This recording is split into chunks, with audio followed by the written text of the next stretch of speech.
Shalom, salam sejahtera bagi kita semua. Tuhan Yesus memberkati kita dalam ibadah malam hari ini. Baik, kita akan bersama-sama membaca atau belajar satu bagian firman Tuhan. Dan firman Tuhan malam hari ini di bawah tema tugas orang Kristen. Apa saja tugas-tugas daripada kita sebagai orang-orang Kristen atau orang-orang percaya? Hal ini perlu kita ketahui agar biarlah di dalam kehidupan kita tidak sia-sia apa yang kita kerjakan. Mari kita membaca bersama-sama dari 2 Timotius pasal 1 ayat 13 dan ayatnya yang ke-14. 2 Timotius pasal 1 ayat 13 dan 14. Peganglah segala sesuatu yang telah engkau dengar daripadaku sebagai contoh ajaran yang sehat, dan lakukanlah itu dalam iman dan kasih dalam Kristus Yesus. Peliharalah harta yang indah yang telah dipercayakannya kepada kita oleh Roh Kudus yang diam di dalam kita. Saudara-saudara yang dikasihi Tuhan Yesus Kristus, tentunya masing-masing kita punya cerita, punya sejarah tentang bagaimana sampai kita bisa percaya kepada Allah. Bagaimana sampai kita bisa beriman kepada Kristus. Bagaimana sampai kita meyakini bahwa Yesus Kristus itu adalah satu-satunya Tuhan dan Juru Selamat kita. Yesus Kristus itu adalah jalan menuju kepada Bapa di sorga. Masing-masing kita punya cerita, masing-masing kita punya sejarah. Entah itu melalui orang tua kita, entah itu melalui rekan-rekan kita, sahabat kita, kenalan kita. Entah itu melalui media massa atau melalui buku-buku rohani yang kita baca. Atau melalui pengkhotbah-pengkhotbah yang kita ikuti di dalam kebaktian-kebaktian. Kebaktian biasa, kebaktian KKR dan lain sebagainya. Intinya bahwa masing-masing kita tahu persis bagaimana sampai saat ini jika kita bisa beriman atau percaya kepada Kristus. Dan hal itu diteguhkan atau dikuatkan oleh Rasul Paulus melalui tulisannya di dalam Roma pasal 10 ayat 14 hingga ayatnya yang ke-17. Tetapi bagaimana mereka dapat berseru kepadanya, kepada Allah, jika mereka tidak percaya kepada Dia? Bagaimana mereka dapat percaya kepada Dia jika mereka tidak mendengar tentang Dia? Dan bagaimana mereka mendengar tentang Dia jika tidak ada yang memberitakannya? Ayat 17, jadi iman timbul dari pendengaran dan pendengaran oleh firman Kristus. Ya. Kita semua mengaminkan akan hal ini, bahwa ketika kita lahir, tidak serta-merta kita langsung percaya kepada Allah. Tidak serta-merta kita langsung kenal siapa itu Allah. Siapa itu Yesus Kristus. Siapa itu Roh Kudus. Bagaimana supaya kita bisa mendapatkan keselamatan yang kekal. Tidak lain tidak bukan adalah melalui Injil. Melalui kebenaran firman Tuhan yang kita terima, yang kita dapatkan. Dari kesemuanya itu, kita sudah merasakan, kita sudah menikmati bagaimana ketika kita mengambil keputusan untuk percaya kepada Allah. Bagaimana kita sudah menikmati ketika kita berjalan bersama-sama dengan Allah. Ada begitu banyak penyertaan Allah yang bisa kita rasakan. Ada begitu banyak berkat-berkat Tuhan yang kita terima. Baik itu berkat jasmani lewat pekerjaan kita, lewat usaha kita, lewat pendidikan kita, dan berbagai panggilan hidup kita. Dan juga lewat berkat-berkat rohani, iman yang semakin hari semakin teguh di dalam Allah. Tentu dari semuanya itu, kita tidak pernah menginginkan agar hanya kita saja yang menikmati akan semuanya itu. Tentu kita menginginkan, kita menghendaki agar orang lain pun turut merasakan, turut menikmati akan pemeliharaan Allah yang besar, akan kasih karunia Allah, akan berkat-berkat Allah yang sudah kita nikmati dalam hidup kita. Entah itu orang tua kita, entah itu anak-anak kita, pacar kita, calon suami, calon istri kita, orang-orang yang ada di sekitar kita. Kita rindu agar mereka pun bisa menikmati akan berkat-berkat Tuhan. Kita rindu agar iman yang sudah kita miliki, keselamatan kekal yang sudah kita miliki, itu pun menjadi bagian orang-orang yang ada di sekitar kita. Atau dengan kata lain, kita rindu agar kepercayaan kita, iman kita itu berdampak bagi orang-orang yang ada di sekitar kita. Saudara dikasihi Tuhan, hal itu jugalah yang diharapkan oleh Rasul Paulus kepada Timotius, anak rohaninya. Ya, Timotius yang adalah anak hasil pelayanan, pemberitaan Injil daripada Rasul Paulus. Dia mengharapkan bahwa iman yang sudah dimiliki oleh Timotius itu bukan hanya dimiliki oleh Timotius seorang diri secara pribadi, tidak. Tetapi Rasul Paulus berharap, dia menginginkan agar Timotius bisa menjadi berkat bagi orang lain. Berita Injil yang sudah didapatkan oleh Timotius, kehidupan kekal yang sudah dimiliki oleh Timotius, itu pun bisa dinikmati dan dimiliki oleh orang lain. Karenanya dia memerintahkan, kalau kita lihat di dalam ayat 6 dan ayatnya yang ke-7, di sana Rasul Paulus memberikan nasihat-nasihat kepada Timotius terkait dengan panggilan pelayanannya. Rasul Paulus dia menasihatkan kepada Timotius supaya imannya, Injil yang sudah dia percayai itu harus dengan berani dia sampaikan, dia tularkan, dia bagikan itu juga kepada orang-orang lain yang ada di sekitarnya. Paulus memberikan nasihat, Paulus memberikan motivasi bagi Timotius agar hidup serta pelayanannya itu haruslah sesuai dengan iman percaya yang sudah dimilikinya. Haruslah hidup dan pelayanannya itu sesuai, sejalan dengan kebenaran Kristus yang sudah dihidupi oleh Timotius. Jadi ada tugas yang dipercayakan oleh Paulus kepada Timotius terkait dengan iman atau keselamatan kekal yang sudah dimilikinya. Saudara kekasih Tuhan, apa yang ditugaskan oleh Paulus kepada Timotius itu bukan berarti hanya ditujukan kepada Timotius saja.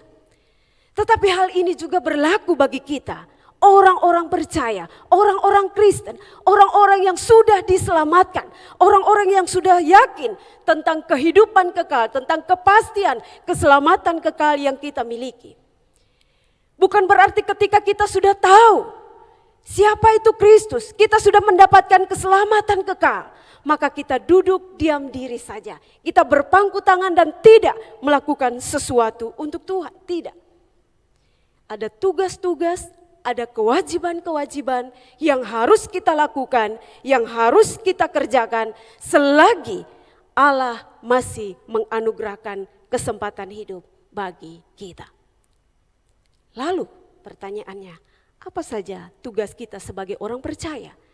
Apa saja tugas kita sebagai orang Kristen terkait dengan kebenaran Kristus, terkait dengan Injil yang sudah kita dengar, yang sudah kita terima, yang sudah membawa kita untuk benar-benar yakin akan kehidupan kekal yang menjadi bagian kita. Dari teks yang ada, kita akan melihat tugas kita sebagai orang percaya atau orang Kristen. Yang pertama, tugas kita adalah kita harus tetap berpegang pada Injil yang benar. Kita harus tetap berpegang kepada Injil atau firman Tuhan yang benar. Dan ini sesuai dengan ayat 13a. Peganglah segala sesuatu yang telah engkau dengar daripadaku. Peganglah segala sesuatu yang telah engkau dengar daripadaku. Kekasih-kekasih Tuhan sekalian, hal ini dinasihatkan sekali lagi oleh Rasul Paulus kepada Timotius. Kenapa Paulus harus memberikan nasihat ini? Kenapa Paulus harus memberi tugas ini secara khusus kepada Paulus dan juga kepada kita sekalian? Kalau kita melihat konteks daripada ayat 2 Timotius ini, pasal 1 ini, khususnya dari ayat 1 hingga ayatnya yang ke-17, Paulus memberikan nasihat ini karena pada waktu itu ada banyak pengajar-pengajar, ada banyak pemberita-pemberita yang mengajarkan tentang Injil. Yang dalam tanda petik menurut mereka itu adalah firman Tuhan. Tetapi setelah diselidiki, ternyata pengajar-pengajar itu mereka mengajarkan Injil yang lain. Injil yang tidak benar. Yang justru bertentangan dengan Injil yang sejati, yang sesungguhnya bahwa Kristus itu adalah Allah yang telah datang ke dalam dunia menjadi manusia, mau menderita, disalibkan, mati untuk penebusan dosa. Dan sudah bangkit, menang memberikan kehidupan kekal bagi orang-orang yang percaya kepadanya. Nah ternyata dari berita Injil yang disampaikan oleh Rasul Paulus dan juga teman-teman atau rekan-rekan pelayanan yang lain, ada dalam tanda petik pemberita-pemberita Injil yang lain juga. Sehingga ketika melihat situasi seperti ini, Paulus memberi tugas kepada Timotius, engkau harus berpegang teguh kepada Injil yang benar, yang sudah engkau dengar, yang sudah engkau ketahui, yang sudah engkau pegang kuat-kuat. Apakah benar pada waktu itu ada pemberita-pemberita Injil yang lain? Mari kita selidiki di dalam Galatia pasal 1 ayat 6 dan ayatnya yang ke-7. Aku, Rasul Paulus, heran bahwa kamu begitu lekas berbalik daripada Dia yang oleh kasih karunia Kristus telah memanggil kamu dan mengikuti suatu Injil lain yang sebenarnya bukan Injil. Hanya ada orang yang mengacaukan kamu dan yang bermaksud untuk memutar balikan Injil Kristus. Hal ini, nasihat ini, tugas ini dirasa penting oleh Rasul Paulus disampaikan kepada Timotius karena ini juga ada kaitan dari tujuan akhir pemberitaan Injil yang akan disampaikan oleh Timotius adalah bahwa supaya jiwa-jiwa, supaya orang-orang yang mendengarkan Injil yang disampaikan oleh Timotius, mereka itu benar-benar yakin, mereka benar-benar percaya bahwa apa yang diajarkan oleh Timotius, bahwa kebenaran yang disampaikan oleh Timotius itu tidak sama dengan Injil-Injil lain yang menyesatkan, yang salah, yang keliru, dan yang tidak pantas dipegang, yang tidak pantas untuk diterima, dan lain sebagainya. Tujuan akhir adalah supaya banyak orang mengenal Kristus yang sudah mati untuk penebusan dosa dari manusia. Dan akan hal ini, Paulus sangat-sangat yakin dia tidak meragukan lagi tentang iman daripada Timotius.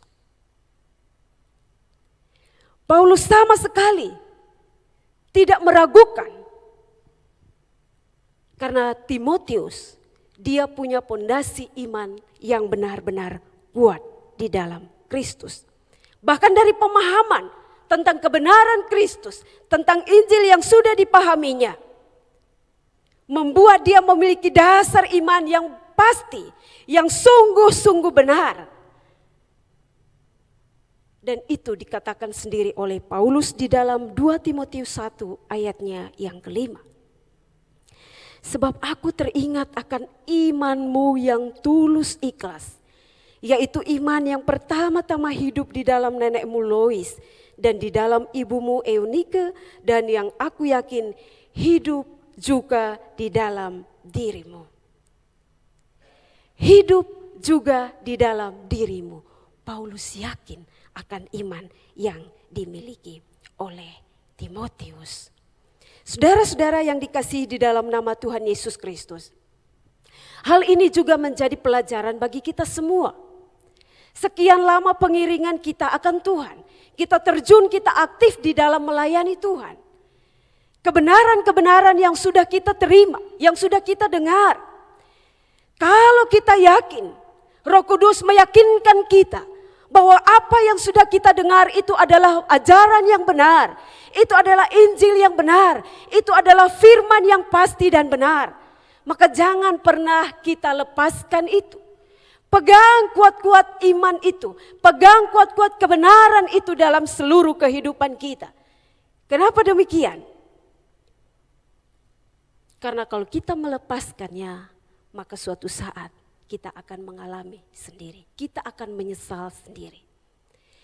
Ketika kita tidak berpegang teguh kepada kebenaran Kristus, kepada Injil itu, maka ketika kita diperhadapkan dengan tantangan hidup, ketika kita diperhadapkan dengan pergumulan, maka iman kita akan menjadi goyah. Iman kita akan menjadi mundur. Kenapa?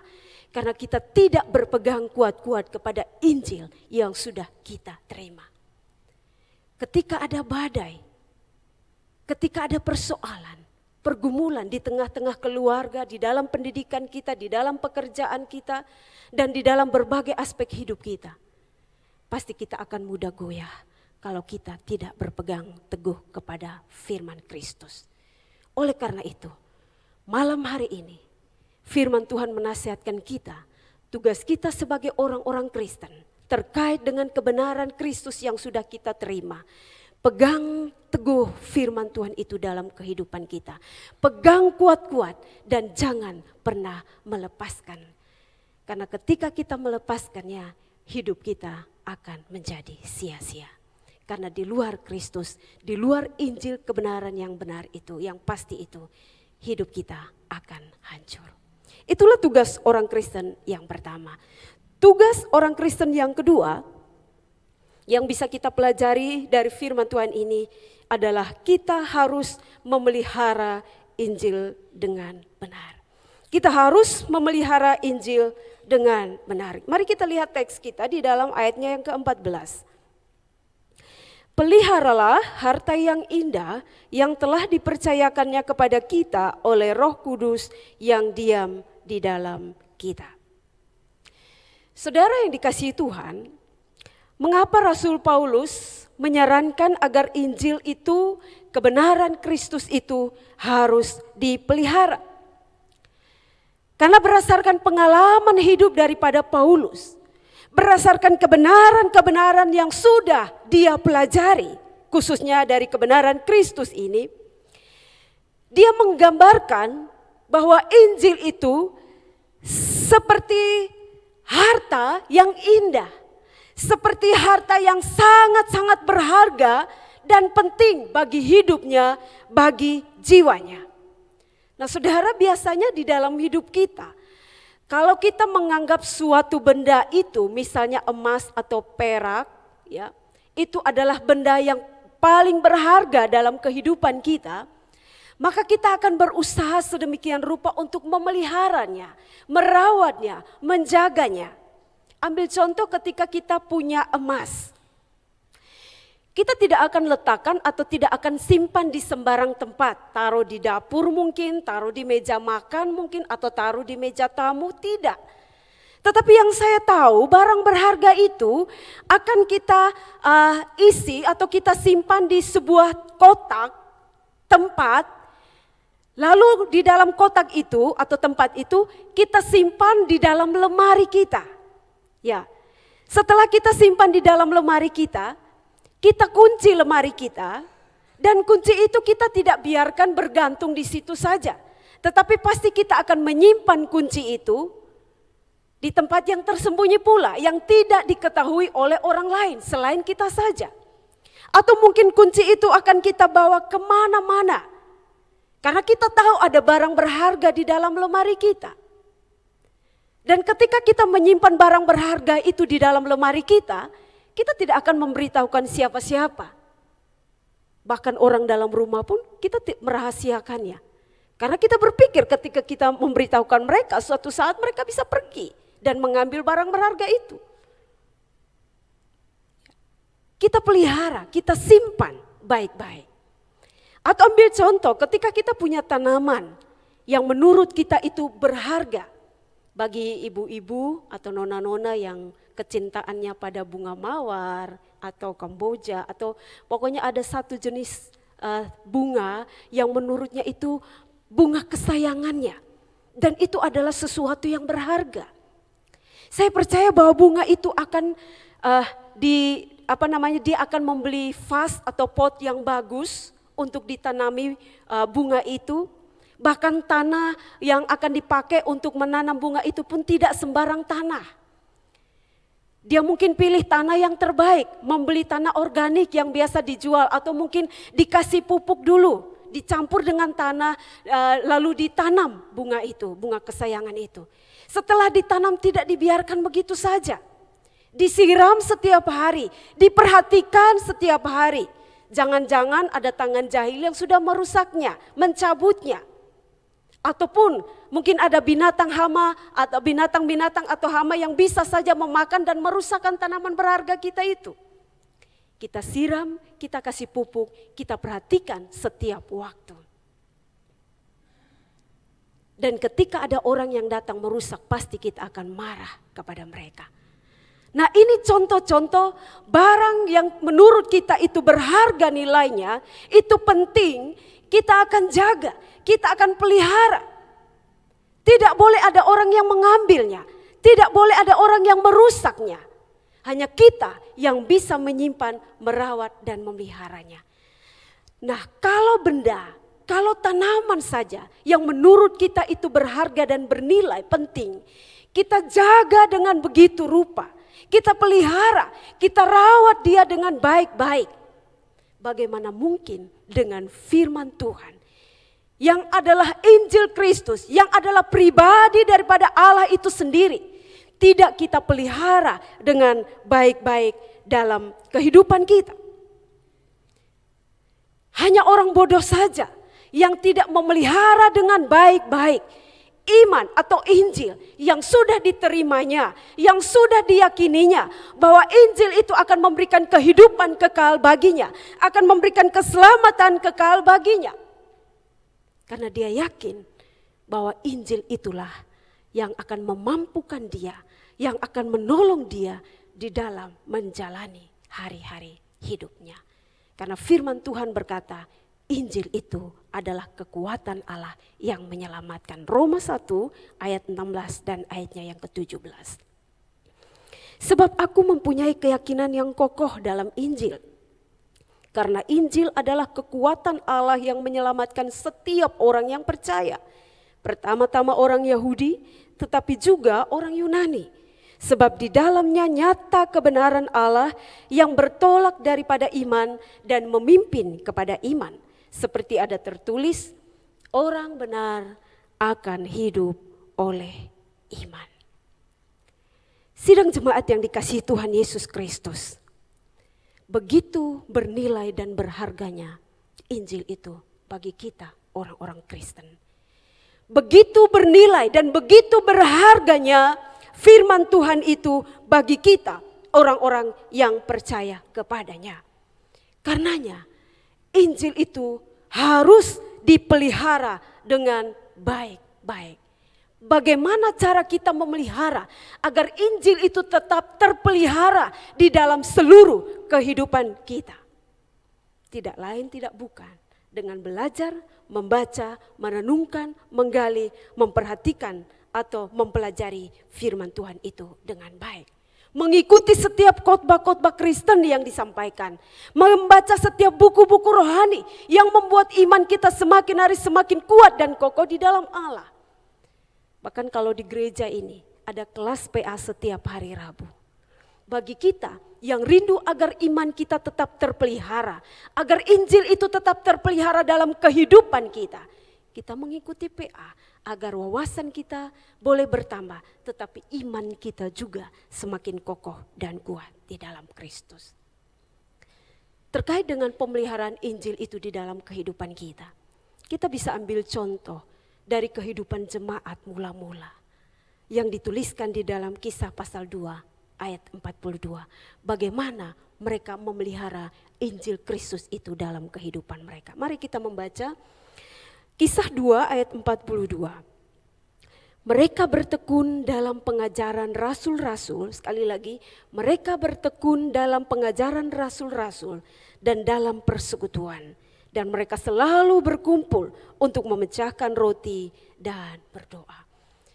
Kita menggarisbawahi kata bertekun dalam pengajaran rasul-rasul. Mereka tekun, di situ dikatakan, selalu berkumpul bersama, selalu sharing firman Tuhan secara bersama-sama, agar iman mereka semakin hari semakin dikuatkan, agar Injil Kristus itu semakin hari semakin tertancap dengan kuat, lebih kokoh lagi di dalam kehidupan mereka. Bahkan hal yang sama juga diajarkan oleh Ezra bagi kita. Ezra pasal 7 ayatnya yang ke-10. Sebab Ezra telah bertekad untuk meneliti Taurat Tuhan dan melakukannya serta mengajar ketetapan dan peraturan di antara orang Israel. Ezra bertekad untuk meneliti Taurat Tuhan. Meneliti Taurat Tuhan itu butuh Roh Kudus untuk memberikan penerangan dalam hati dan pikiran kita agar kita mengerti dan memahami akan firman Tuhan. Nah, ini adalah wujud, ini adalah bentuk-bentuk bagaimana kita memelihara akan Injil Kristus yang sudah kita terima atau yang sudah kita pelihara.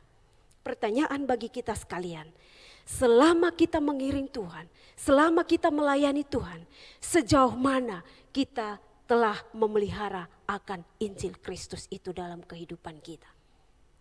Sejauh mana kita mempunyai kekuatan, komitmen yang kuat untuk menjaga harta yang berharga yang sudah Allah percayakan melalui Roh Kudus di dalam kehidupan kita? Karena tadi sudah kita dengar, Injil adalah kekuatan Allah yang diberikan kepada kita manusia untuk menyelamatkan kita, untuk memperoleh kehidupan kekal yang disediakan Allah bagi kita. Oleh karena itu, mari kita ingat baik-baik bahwa tugas kita orang-orang percaya, orang-orang Kristen, tugas kita yang kedua adalah peliharalah harta yang berharga, peliharalah Injil Kristus di dalam kehidupan kita, dalam seluruh panggilan hidup kita, dalam pelayanan kita, dalam pengiringan kita akan Kristus. Tugas yang kedua. Mari kita lihat tugas kita yang terakhir. Tugas kita yang ketiga sebagai orang-orang percaya adalah kita harus bersaksi tentang Injil yang benar itu. Kita harus bersaksi dan ini bisa kita lihat di dalam ayat 13b. Lakukanlah itu dalam iman dan kasih dalam Kristus Yesus. Lakukanlah itu dalam iman dan kasih dalam Kristus Yesus. Kekasih Tuhan semua, kita harus mengingat bahwa konteks daripada teks ini berisi nasihat-nasihat Paulus kepada Timotius agar dia harus, ya, bukan pilihan, tetapi harus, wajib untuk memberitakan Injil yang benar itu dengan berani. Ya. Harus dengan berani memberitakan Injil kepada orang-orang Yahudi maupun non-Yahudi pada waktu itu. Maka dalam hal ini, karena itu adalah sebuah keharusan, maka Timotius wajib untuk melakukannya. Timotius wajib untuk mengerjakannya dalam panggilan pelayanannya. Dan apa yang diperintahkan oleh Rasul Paulus kepada Timotius, apa yang ditugaskan oleh Rasul Paulus kepada Timotius, itu juga sejalan dengan apa yang diperintahkan oleh Yesus Kristus di dalam kitab-kitab Injil. Bahwa kita harus bisa bersaksi, kita harus bisa memberitakan Injil kepada orang lain. Apa yang sudah kita dengar, apa yang sudah kita imani, kita percayai, kita bisa sharingkan, bagikan itu, saksikan itu kepada orang lain. Apalagi kalau kita membaca di dalam Injil Yohanes pasal 15 tentang pokok anggur yang benar. Di sana Yesus mengatakan bahwa kita orang-orang percaya diwajibkan untuk berbuah. Bagaimana kita bisa berbuah kalau kita tidak pernah bersaksi kepada orang lain? Karena ketika kita bersaksi, ketika kita menceritakan Kristus kepada orang lain, ada orang-orang yang percaya kepada Kristus. Itulah buah-buah pelayanan kita, buah kesaksian kita yang kita persembahkan kepada Allah, kepada Kristus. Kalau kita baca di dalam Yohanes pasal 15 ayat 1 sampai 17 itu sangat jelas. Ya, tugas kita sebagai orang-orang yang percaya kepada Kristus. Maka pada kesempatan malam hari ini kita juga kembali diingatkan, dinasihatkan oleh firman Tuhan bahwa wajib bagi kita untuk bersaksi, menceritakan tentang Kristus kepada orang lain. Injil, kebenaran yang sudah kita dengar, yang sudah kita pahami dengan begitu banyaknya, tidak bisa kita pendam, tidak bisa kita diamkan atau kita kubur untuk diri kita sendiri. Kita tanam untuk diri kita sendiri. Tetapi itu harus kita tularkan, harus kita sebarkan, harus kita beritakan atau saksikan kepada orang lain. Biasanya di sekolah minggu, itu kami mulai mengajarkan kepada anak-anak yang masih kecil itu untuk bersaksi tentang Kristus. Apa yang mereka dengar di kelas Sabtu Ceria itu, tugas mereka adalah pulang ceritakan kepada orang tua mereka. Bagi yang sudah bersekolah, bukan saja harus menceritakan kepada orang tua mereka, teman-teman mereka di sekolah harus mereka ceritakan apa yang mereka terima. Dan saya punya pengalaman beberapa tahun lalu ya, karena saya tidak tahu teman-teman guru yang lain, tapi di kelas saya memberikan tugas itu kepada anak-anak yang masih kecil itu, yang masih kelas 1, kelas 2 SD itu. Dan minggu depannya ketika datang pertemuan Sabtu Ceria, saya bertanya kepada mereka, siapa yang sudah bersaksi, siapa yang sudah menceritakan Kristus kepada bapak mamanya, kakak adiknya, yang sudah menceritakan Kristus kepada teman-temannya. Dan ada yang memberikan kesaksian dengan berani, ya tidak banyak, hanya 1-2 anak saja. Ya, berani memberitakan atau menyaksikan Kristus kepada orang lain atau Injil kepada orang lain. Hal yang sama juga berlaku bagi kita. Di dalam bangku studi kita, SMP, SMA, perguruan tinggi, kita harus berani untuk menceritakan Kristus kepada orang lain. Kita harus berani untuk membagikan berita Injil kepada sesama kita, teman-teman kita, rekan-rekan kita. Di dunia pekerjaan kita, di mana saja. Di pasar mungkin, di kantor, di pabrik, atau di tempat-tempat kerja kita, di mana saja. Kita wajib untuk menceritakan Injil kepada orang-orang yang ada di sekitar kita. Di dalam rumah tangga kita, keluarga kita. Karena kita ingat di dalam Ulangan pasal 6, ayat 6 sampai ayatnya yang ke-9. Bahwa firman Tuhan itu harus diajarkan secara berulang-ulang.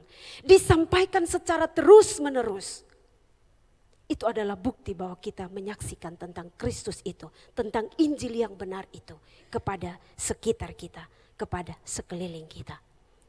Saudara, saya punya kesaksian tentang pengalaman hidup kami ketika kami masih utuh. Bahwa bapak saya itu orang yang betul-betul menekankan tentang firman Tuhan.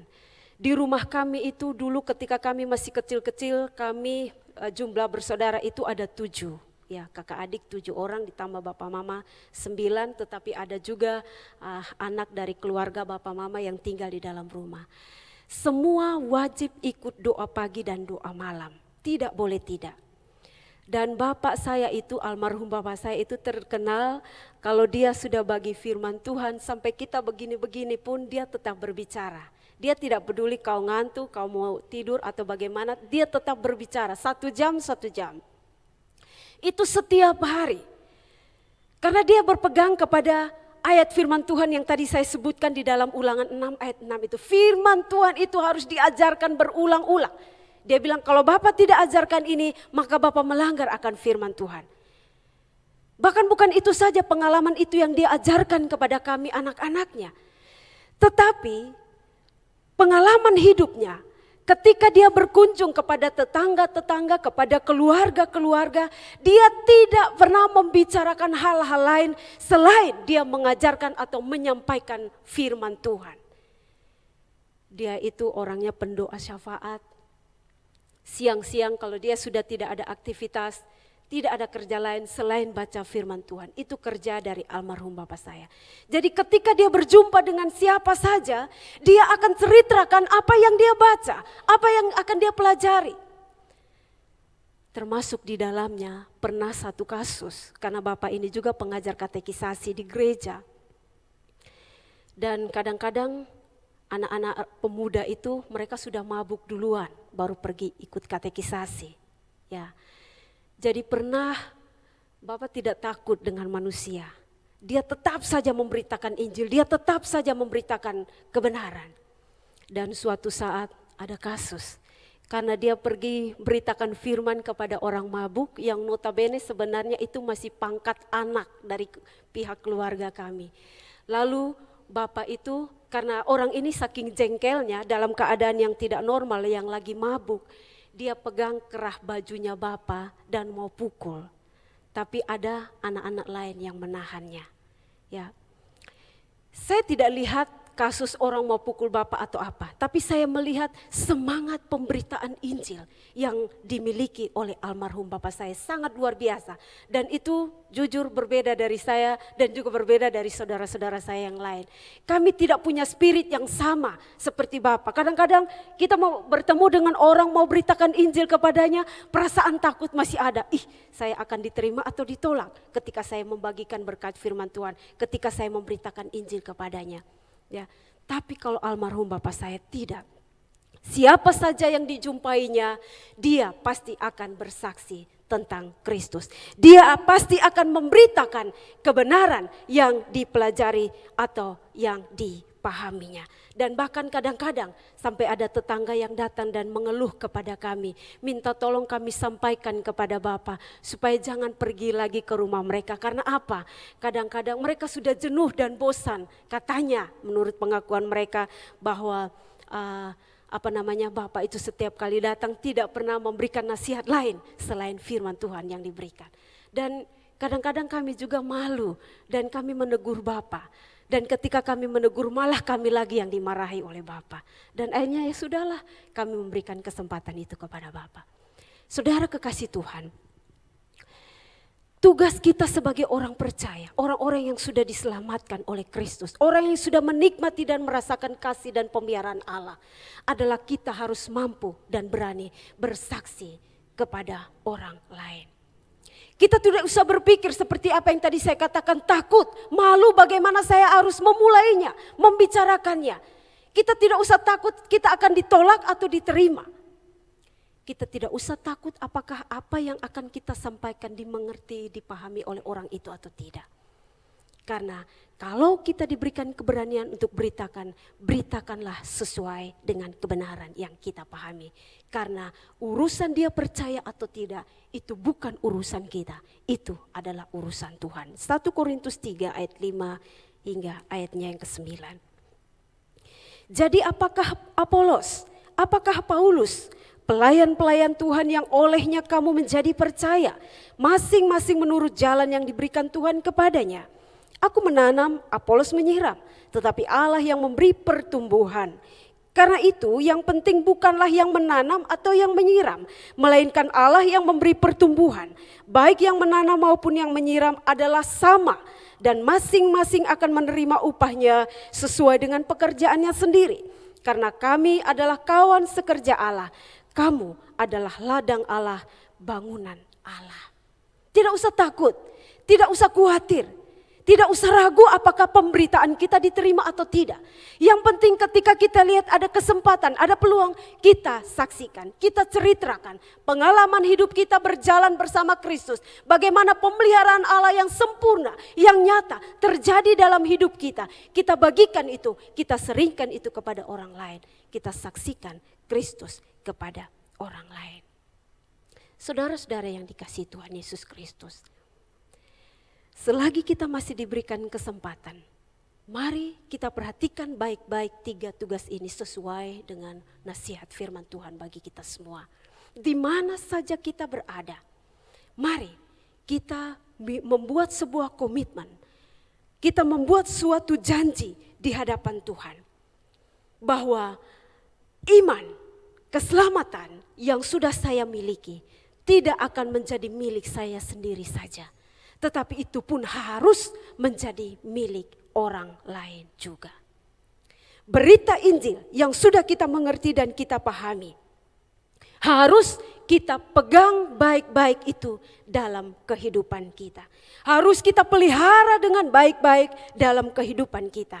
Dan kita harus memberitakan, menyampaikan semuanya itu kepada orang lain. Roh Kudus akan memampukan kita di dalam berbicara. Roh Kudus akan memberikan kepekaan bagi kita. Siapa orang-orang yang sudah Allah percayakan untuk kita sampaikan Injil kepadanya. Jangan takut, Allah ada bersama-sama dengan kita. Lakukan tugas kita dan Tuhan akan mengerjakan apa yang menjadi bagiannya atas kita. Amin. Mari kita berdoa. Kami bersyukur, kami berterima kasih untuk nasihat firman-Mu bagi kami semua malam hari ini. Terima kasih ya Allah atas kesempatan hidup yang masih Engkau anugerahkan bagi kami. Dan dalam kesempatan hidup yang masih Engkau percayakan bagi kami ini, ada tugas-tugas yang harus kami kerjakan sebagai orang-orang percaya, sebagai orang-orang yang beriman kepadamu. Kami harus tetap teguh berpegang kepada kebenaran-Mu. Kami harus memeliharanya sebagai harta yang terindah bagi jiwa kami. Dan kami harus memberitakannya juga kepada orang lain. Tuhan, kami terbatas. Karenanya kami berdoa, Roh Kudus-Mu kiranya membantu kami, menolong kami di dalam kami melakukan firman Tuhan itu dalam kehidupan kami. Kami bersyukur, kami berterima kasih untuk firman-Mu. Amin.